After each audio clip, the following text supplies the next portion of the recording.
Hi everybody, welcome back to Island Outdoors 1.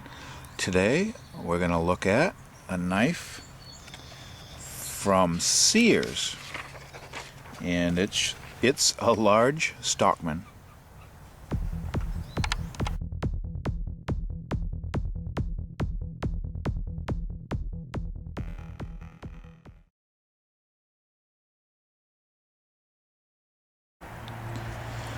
Alright, so here I have an older knife from Sears, and it's a 3-blade Large Stockman. And now Sears didn't make their own knives. They had knife companies make the knives for them, and it doesn't say which company made the knife for them, but just from looking at this knife and from the blade style and shape, I'm going to guess that Camillus Cutlery Company made this knife for Sears. And it's kind of hard to figure this all out, because back in this era, and this is anywhere from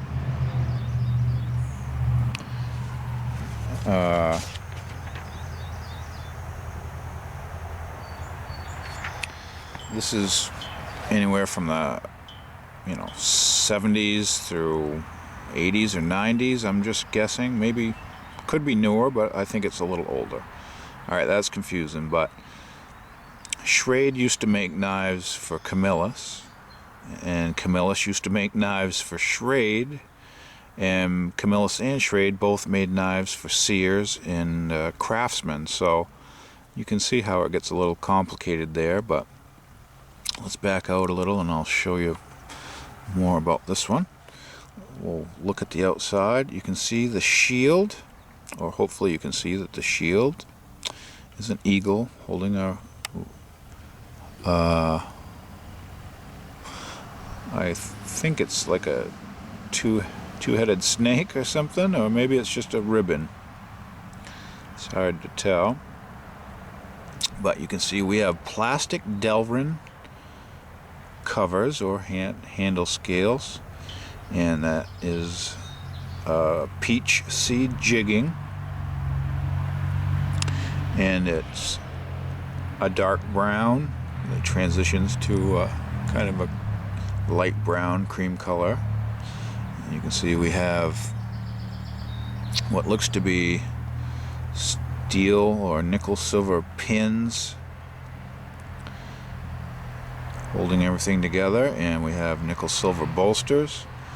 And why I say this is a Camillus is partly because of the main blade shape, and you can see there's a pin there that goes all the way through. And the older Schrades, their pins didn't go all the way through.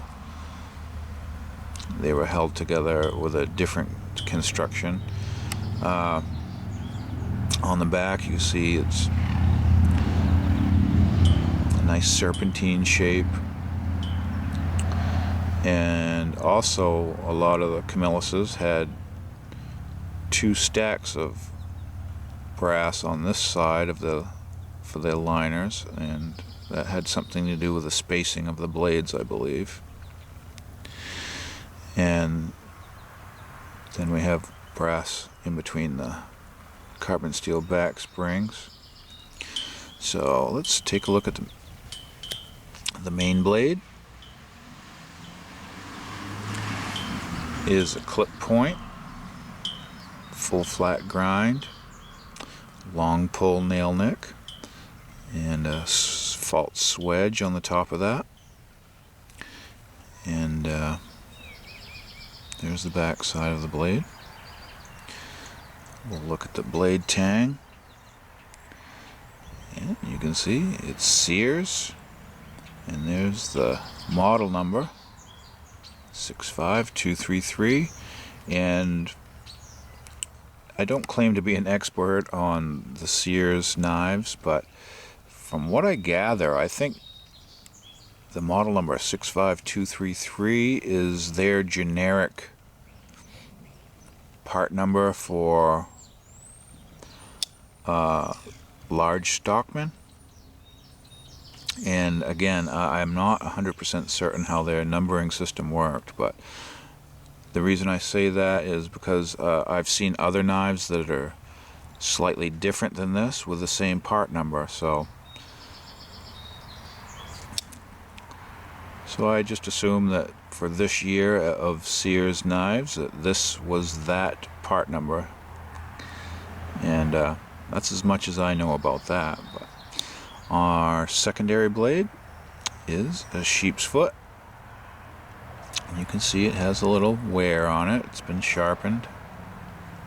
And I got this knife used off the big auction site there. Our other blade is a sheep's foot. Hopefully I called that a spey blade. This is the sheep's foot blade. Again, nice for draw cuts.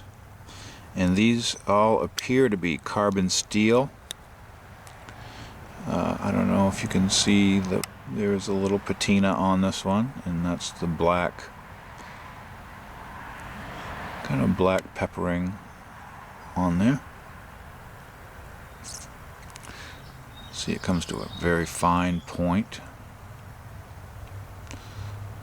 So don't do any prying with these old knives. How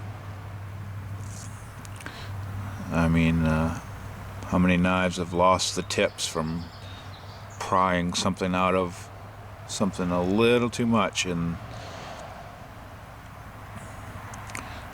that would be a shame to break the tip on these. But yeah, just a quick video on Sears 3-blade Stockman. Just a nice old knife, and like I said, I'm almost positive it's made by the Camillus Knife Company back then. And great knife to add to anyone's collection if you run across these. So I can recommend the Sears Large Stockman. So thank you for watching.